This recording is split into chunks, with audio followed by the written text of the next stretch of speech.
सबको जय श्री कृष्णा, राधे राधे। आज हम गोपाष्टमी के दिन गाय के पूजन की पूरी विधि जानेंगे। कार्तिक शुक्ल अष्टमी के दिन गोपाष्टमी का व्रत रखा जाता है। इस दिन सुबह गायों की पूजा की जाती है। अगर गाय के साथ बछड़ा मिल जाए तो बहुत अच्छी बात है, और अगर बछड़ा गाय के साथ नहीं मिलता है तो आप अकेली गाय की पूजा भी अवश्य करें। गाय का पूजन करने और गो घास देकर गाय की चरण रज को मस्तक पर उसका तिलक लगाने से 7 जन्मों के पाप नष्ट हो जाते हैं। गाय की परिक्रमा करने से कोटि कोटि देवताओं की परिक्रमा करने जितना पुण्य फल मिलता है। गाय माता में कोटि देवी देवताओं का वास होता है। मात्र एक गाय की गोपाष्टमी के दिन पूजा करने से सभी देवी देवताओं का पूजन करने जितना फल मिलता है। गोपाष्टमी के दिन जो व्यक्ति गाय की पूजा करता है, परिक्रमा करता है, गाय के नीचे से निकलता है, उसके पुण्य फल का वर्णन तो देवता भी नहीं कर सकते। आइए आज हम गोपाष्टमी के दिन गाय के पूजन की पूरी विधि जानते हैं। आज मैं आपके लिए गाय के पूजन की विधि लेकर आई हूँ। सबसे पहले हम देख लेते हैं कि पूजन सामग्री में क्या क्या लेना चाहिए। एक पूरी पूजा की थाली लेनी चाहिए।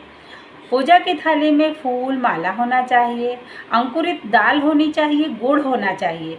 मिठाई भी आप रख सकते हैं। गाय को उड़ाने के लिए एक साड़ी या एक चुनरी आप ले सकते हैं। गाय के ग्वालों को देने के लिए एक धोती कुर्ता शाल या एक टॉवेल भी चलेगा, एक गमछा भी चलेगा। दक्षिणा के रूप में आप उन्हें 100 रुपये भी दे सकते हैं, 1000 रुपये भी दे सकते हैं, या आप उन्हें 11 रुपये भी दे सकते हैं। आइए सबसे पहले हम पूजा थाली में यह देख लेते हैं कि पूजा थाली में हमें क्या चीज़ चाहिए। पूजा की थाली में मोली, रोली, चावल, माचिस, जल का लोटा, घी का दीपक। घी का दीपक आप लगाएंगे तो आप मिट्टी का दीपक भी ले सकते हैं, लेकिन आटे का दीपक अगर आप लगाएं तो वो बहुत अच्छा उत्तम रहेगा। मेहंदी, गुड़ और मिठाई होनी चाहिए। मिठाई की जगह आप गुड़ भी रख सकते हैं, और आटे के लड्डू भी आप बना सकते हैं। एक फूल माला होनी चाहिए, अंकुरित दालें जिसमें मूंग, मोट, चना होना चाहिए। आइए हम विस्तार से जानते हैं कि पूजा की थाली में जल का लोटा, मोली, चावल, रोली, घी का दीपक, गुड़, मिठाई, मेहंदी और माचिस की डिबिया होनी चाहिए। एक फूल माला होनी चाहिए गाय को पहनाने के लिए। अगर गाय के गले में पहनाने के लिए घंटी भी मिल जाए तो बहुत अच्छा रहेगा, बहुत उत्तम रहेगा, लेकिन फूल माला तो होनी चाहिए। अगर फूल माला भी ना हो तो आप एक मोली भी बांध सकते हैं। अंकुरित दाल होनी चाहिए, मूंग, मोट और चने। इन्हें एक दिन पहले ही रात को आप भिगो दीजिए और दूसरे दिन सुबह उठकर इन्हें एक कपड़े में बांध दें ताकि यह अनाज अंकुरित हो जाए। तो अंकुरित दालें होनी चाहिए। गाय को उड़ाने के लिए साड़ी या चुनरी में आप अपने घर भी गाय माता के लिए चुनरी या साड़ी तैयार कर सकते हैं। उसके आसपास आप गोटा किनारी लगा के आप चाहें तो लुगड़ी भी ले सकते हैं।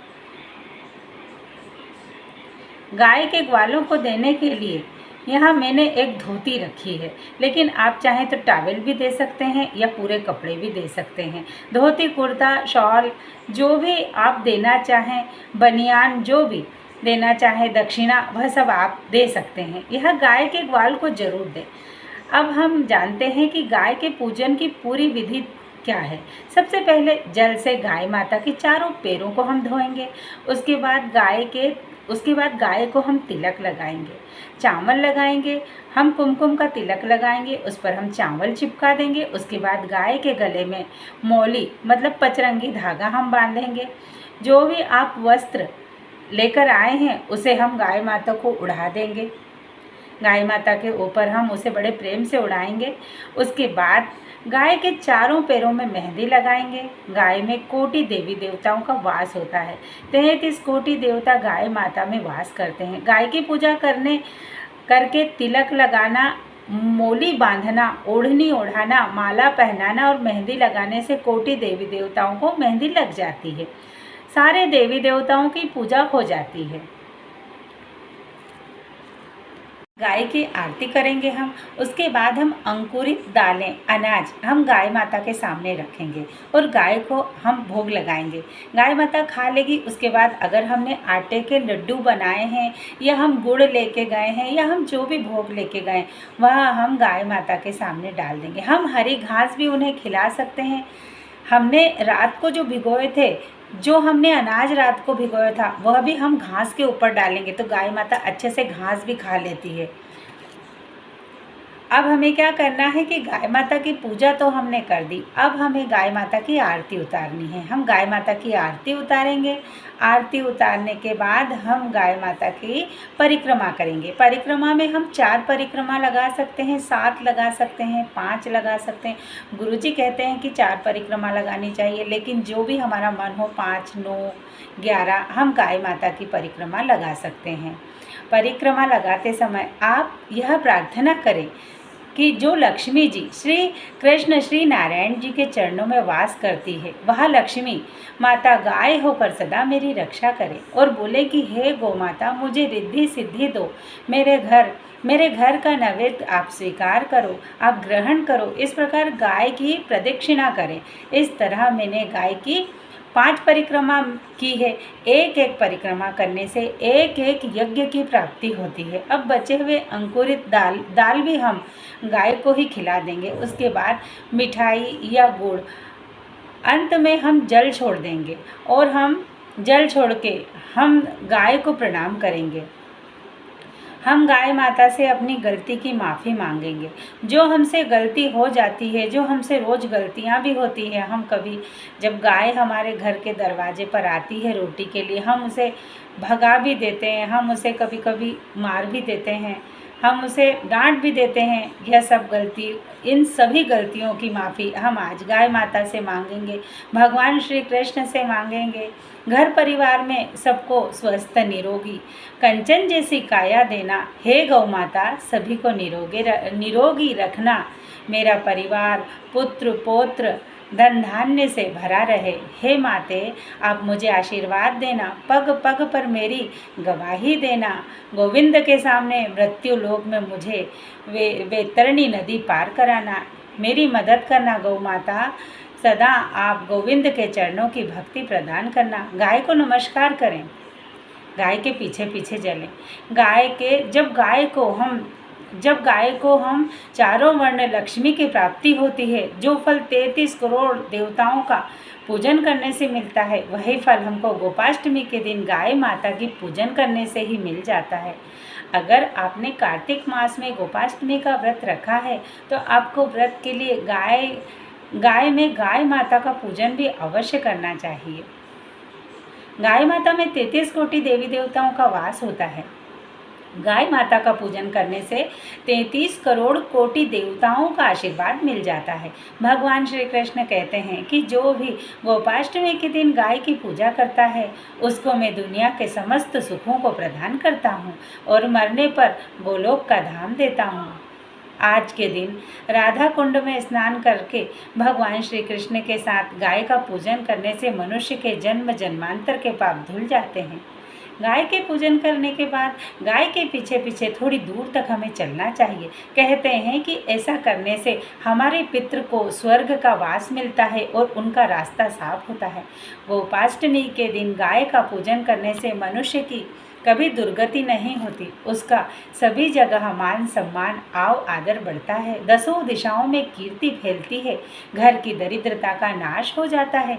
भगवान विष्णु कहते हैं प्रत्येक मनुष्य को कार्तिक मास की गोपाष्टमी के दिन व्रत रखना चाहिए और गाय की पूजन करनी चाहिए। आज के दिन गाय की पूजन करने से और व्रत करने से पूरे कार्तिक मास का फल प्राप्त हो जाता है। और गोपाष्टमी के दिन व्रत कर लिया, पूजन कर लिया तो कहते हैं पितरों का आशीर्वाद मिलता है, जन्म जन्मांतर की दरिद्रता दूर हो जाती है। भगवान श्री कृष्ण कहते हैं अगर गोपाष्टमी के दिन कोई गाय का पूजन नहीं करता तो वह मेरा सबसे बड़ा शत्रु है, मैं उसे अपना शत्रु मानता हूँ। इसीलिए आज के दिन अर्थात गोपाष्टमी के दिन व्रत जरूर रखना चाहिए और गाय बछड़े की पूजा भी अवश्य करना चाहिए। एक समय शाकाहारी भोजन करना चाहिए, गौ माता की पूजा करनी चाहिए। कार्तिक शुक्ल अष्टमी को गोपाष्टमी का त्यौहार मनाया जाता है। जाता है। भगवान श्री कृष्ण ने कहा कि जो मनुष्य गोपाष्टमी के दिन गाय का पूजन कर लेता है, गाय की प्रदक्षिणा कर लेता है, जो मानो उसका मेरा पूजन कर लिया हो। गोपाष्टमी के दिन पूजन करने से और गाय के चरणों की धूली सिर पर लगाने से मनुष्य के कई जन्मों के पाप नष्ट हो जाते हैं। श्री कृष्ण भगवान कहते हैं, जो मनुष्य गोपाष्टमी के दिन गाय का पूजन करता है तो उसे समस्त तीर्थों में जाकर स्नान करने जितना फल प्राप्त हो जाता है। गोपाष्टमी पूजन के पीछे एक पौराणिक कथा है, वह कथा मैं आपको सुनाती हूँ, आप उस कथा को श्रवण कीजिए। एक बार भगवान श्री कृष्ण जब 6 साल के थे तो उन्होंने अपनी माता यशोदा से कहा कि मैया, आज से हम बछड़े नहीं चराएंगे, हम तो गाय चराएंगे। माता यशोदा ने भगवान श्री कृष्ण को समझाते हुए कहा कि पुत्र, तुम अभी बहुत छोटे हो, तुमसे गाय नहीं संभाली जाएगी। लेकिन भगवान श्री कृष्ण नहीं माने, उन्होंने जिद पकड़ ली। तब माता यशोदा ने कहा कि तुम अपने बाबा से ही पूछ लो, अगर वे तुम्हें जाने की इजाज़त दे दे तो तुम गाय चराने चले जाना। माता यशोदा ने सोचा कि भगवान श्री कृष्ण इस बात को भूल जाएंगे, लेकिन भगवान श्री कृष्ण दौड़े दौड़े नंद बाबा के पास गए और उन्होंने कहा कि बाबा बाबा, आज से हम बछड़े नहीं बल्कि गाय चराएंगे। नंद बाबा ने श्री कृष्ण भगवान से कहा, श्री कृष्ण भगवान को बहुत समझाया कि पुत्र, तुम अभी बहुत छोटे हो, तुम अभी गाय नहीं चरा पाओगे, गाय तुमसे संभलेगी नहीं। परंतु भगवान कृष्ण कहाँ मानने वाले थे, अपनी जिद पर अड़ गए और बोले कि अगर आप मुझे गाय चराने नहीं जाने दोगे तो मैं जल अन्न नहीं खाऊंगा। इसके बाद नंद बाबा ने अपने पुत्र को बहुत समझाया, लेकिन भगवान श्री कृष्ण जिद पर अड़ गए। तब नंद बाबा ने अपने पुत्र से कहा कि हे पुत्र, पहले हमें पंडित जी से मुहूर्त निकलाना पड़ेगा, उसके बाद ही मैं तुम्हें गाय चराने के लिए भेजूंगा। तब श्री कृष्ण भगवान नंद बाबा के साथ पंडित जी के यहाँ मुहूर्त निकलाने के लिए पहुँचे। तब पंडित जी ने मुहूर्त निकाला और पंचांग देखा तो बताया कि आज का ही मुहूर्त सबसे श्रेष्ठ है, इसके बाद 1 साल तक श्रेष्ठ मुहूर्त नहीं आएगा। भगवान श्री कृष्ण की यह सारी माया थी, जो उन्होंने समय तय किया था उसी समय पर श्रेष्ठ मुहूर्त अपने आप निकल आया। तब नंद बाबा को भी बड़ा आश्चर्य हुआ। तब भगवान श्री कृष्ण उस दिन से ही गाय चराने के लिए जाने लगे। जिस दिन भगवान श्री कृष्ण गाय चराने के लिए गए वह दिन कार्तिक शुक्ल अष्टमी का दिन था, इसीलिए इस दिन से ही गोपाष्टमी का पूजन किया जाता है। जब भगवान श्री कृष्ण पहले दिन गाय चराने के लिए वन में जाने लगे तब माता ने भगवान श्री कृष्ण को बहुत सुंदर श्रृंगार किया। उन्होंने उनके हाथों पे एक बहुत सुंदर बांसुरी थमाई, मोर मुकुट सिर पर धारण कराया, पीला पट पीताम्बर पहनाया, पैरों में बहुत सुंदर सुंदर पायल पहनाई। उसके बाद माता यशोदा भगवान श्री कृष्ण को सुंदर सुंदर जूतियाँ पहनाने लगी। तब भगवान श्री कृष्ण अपनी माता यशोदा से कहने लगे कि मैया, आपने हमारा सभी श्रृंगार कर दिया, वह हमें बहुत पसंद आया, लेकिन हम यह जूतियाँ नहीं पहनेंगे। माता ने पूछा कि क्यों पुत्र, तुम जूतियाँ क्यों नहीं पहनोगे? तब भगवान कृष्ण भी कहने लगे, बड़े ही भोले भाव से वह बोले, हे मैया, हमारी गाय तो बिना चप्पल के घूमती है और हम चप्पल पहने, यह कैसे हो सकता है? अगर आप चाहती हैं कि हम यह जूतियाँ पहने तो आप हमारी गायों को भी जूतियाँ पहनाइए। यह बात सुनकर माता यशोदा मुस्कुराने लगी और उस दिन से भगवान श्री कृष्ण गाय चराने के लिए वन में जाने लगे। वह दिन कार्तिक शुक्ल अष्टमी का दिन था। अगर आप पूरे कार्तिक मास का व्रत नहीं कर पाए हैं तो आज के दिन गोपाष्टमी का व्रत रख लीजिए, गाय का पूजन करें तो आपको पूरे कार्तिक मास का फल भगवान देगा, अवश्य प्राप्त होगा। ऐसा करने से मनुष्य के जन्म जन्मांतर के पाप धुल जाते हैं। उस मनुष्य के घर में कभी दरिद्रता का वास नहीं रहता। माता लक्ष्मी का उस घर पर हमेशा आशीर्वाद बना रहता है। जो गोपाष्टमी का व्रत करते हैं, गाय और बछड़े का पूजन करते हैं, इस तरह आज मैंने आपको गोपाष्टमी के दिन गाय के पूजन की पूरी विधि बताई, महिमा सुनाई और साथ ही एक पौराणिक कथा भी सुनाई है। आशा करती हूँ कि आपको यह मेरी वीडियो ज़रूर पसंद आएगी। मेरे साथ बने रहने के लिए आपका बहुत बहुत धन्यवाद। आगे आने वाली कथा के लिए आप इस चैनल को सब्सक्राइब करिए, वीडियो को लाइक करिए। जय श्री कृष्णा, जय श्री हरि, राधे राधे, जय श्री कृष्ण। अब हम एक और दूसरी पौराणिक कथा सुनते हैं।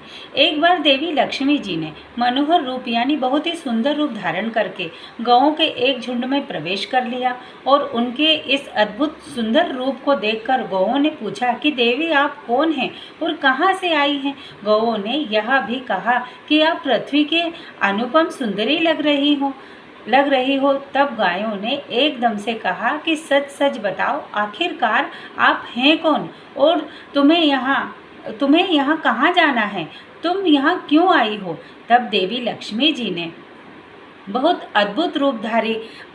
अद्भुत रूपधारी थी। उन्होंने विनम्रता से गाय माता से कहा, तुम सबको का कल्याणक हो, तुम सबकी कल्याण करने वाली हो, तुम सबका कल्याण करने वाली हो। असल में मैं इस जगह में अर्थात संसार में लक्ष्मी के नाम से प्रसिद्ध हूँ और सारा जगत मेरी कामना करता है, मुझे पाना ही चाहता है। हर कोई मुझे पाना चाहता है। मैंने दैत्यों को छोड़ दिया था और इसीलिए वे सदा के लिए नष्ट हो गए, श्रीहीन हो गए। इतना ही नहीं, मेरे आश्रय में रहने के कारण इंद्र, सूर्य, चंद्रमा, विष्णु, वरुण तथा अग्नि आदि सभी देवता सदा के लिए आनंद भोग रहे हैं।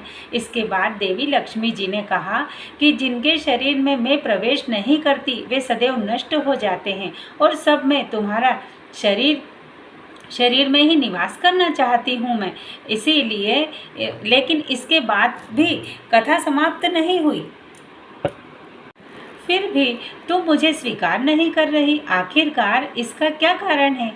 यहाँ तक कि देवता, दानव, मनुष्य आदि सब कठोर तपस्या करके मेरी सेवा को सदैव प्राप्त करते हैं। इसीलिए तुम भी मुझे स्वीकार करो। और वैसे भी इस संसार में ऐसा कोई नहीं है जो मेरा अपमान करता हो। सभी मुझे चाहते हैं, सभी मुझे प्राप्त करना चाहते हैं। देवी लक्ष्मी जी की ऐसी बातें सुनकर गाय माता ने कहा कि देवी हम तुम्हें अपनाना है। अनादर नहीं कर रही हैं, बल्कि केवल तुम्हारा त्याग कर रहे हैं। इतना सुनकर गाय माता ने कहा कि देवी हम तुम्हें अपनाएंगे, हम आपका अनादर नहीं कर रहे बल्कि केवल तुम्हारा त्याग कर रही हैं, और वह भी सिर्फ इसीलिए कि तुम्हारा मन बहुत चंचल है। तुम कहीं भी जमकर नहीं रहती, यानी एक स्थान पर नहीं ठहरती हो। इसीलिए अब बातचीत करने से कोई लाभ नहीं, इसीलिए तुम जहाँ जाना चाहती हो सो जाओ। इस तरह से गायों ने माँ लक्ष्मी जी से का त्याग कर दिया, क्योंकि गायों को पता था कि लक्ष्मी जी कभी किसी एक के पास नहीं रहती बल्कि पूरे संसार में घूमती रहती हैं। फिर भी लक्ष्मी माँ जी ने हार नहीं मानी और इतना सब होने के बाद भी अपनी बात जारी रखी। आखिरकार देवी लक्ष्मी जी ने कहा, गौओं तुम दूसरों का आदर लेने वाली हो, और अगर तुमने मुझे ही त्याग दिया तो सारे जगत में मेरा अनादर होने लगेगा। इसीलिए तुम मुझ पर भी अपनी कृपा करो। मैं तो तुम सबसे केवल सम्मान ही चाहती हूँ। तुम लोग सदा कल्याण करने वाली कल्याणक हो, पवित्र और सौभाग्यवती हो। तो मुझे भी बस आज्ञा दो कि मैं तुम्हारे शरीर में किस भाग में निवास करूं। देवी लक्ष्मी जी के इस तरह आग्रह करने पर गौओं ने सोचा कि हर कोई तो देवी लक्ष्मी जी की कामना करता है, उन्हें प्राप्त करना चाहता है, और यह हमारी कामना कर रही है। तो गौओं का मन भी बदल गया और गायों ने कहा कि हे सुरेश्वरी, हम तुम्हारा सम्मान अवश्य ही करना चाहेंगी। इसीलिए अब तुम हमारे गोबर और मूत्र में निवास करो, क्योंकि हमारी यह दोनों वस्तुएं ही परम पवित्र हैं। तब माँ लक्ष्मी जी ने कहा, धन्यवाद और धन्य भाग मेरे, जो तुम लोगों ने मुझे मुझ पर अनुग्रह किया, यानी मेरे प्रति इतनी कृपा दिखाई है। अब तो मैं ऐसा अवश्य ही करूंगी। मैं सदैव तुम्हारे गोबर और मूत्र में ही निवास करूंगी। सुखदायिनी गो अर्थात सुख देने वाली गो माता मेरा मान रख लिया, इसीलिए तुम्हारा भी कल्याण होगा। बस यही कारण है कि गौ माता की इन दो वस्तुओं को लक्ष्मी जी का ही रूप समझा जाता है। पद्म पुराण के अनुसार गाय के मुख में चारों वेद का निवास है। उनके सींग में भगवान शंकर और भगवान विष्णु सदा विराजमान रहते हैं। गाय के उदर में कार्तिकेय जी, मस्तक में ब्रह्मा जी, ललाट में रुद्र, सींगों में अग्रभाग में इंद्र, दोनों कानों में अश्विनी कुमार, नेत्रों में सूर्य और चंद्र, दांतों में गरुड़, जिह्वा में सरस्वती और अपान में सारे तीर्थ और मूत्र स्थान में गंगा जी, रोमकूपों में ऋषिगण, पुष्ट भाग में यमराज, दक्षिण पाश्चर्य में वरुण और कुबेर, वाम पार्श्व में महाबल यक्ष, मुख के भीतर गंधर्व, नासिका के अग्रभाग में सर्प, खुरों के पिछले भाग में अप्सराएं स्थित है। भविष्य पुराण, स्कंद पुराण, ब्रह्म पुराण, महाभारत में भी गो के अंग प्रत्यंग में देवी देवताओं की स्थिति का वर्णन मिलता है। गौओं का समूह जहाँ बैठकर आराम से सांस लेता है, उस स्थान की न केवल शोभा बढ़ती है बल्कि वहाँ का सारा पाप ही नष्ट हो जाता है।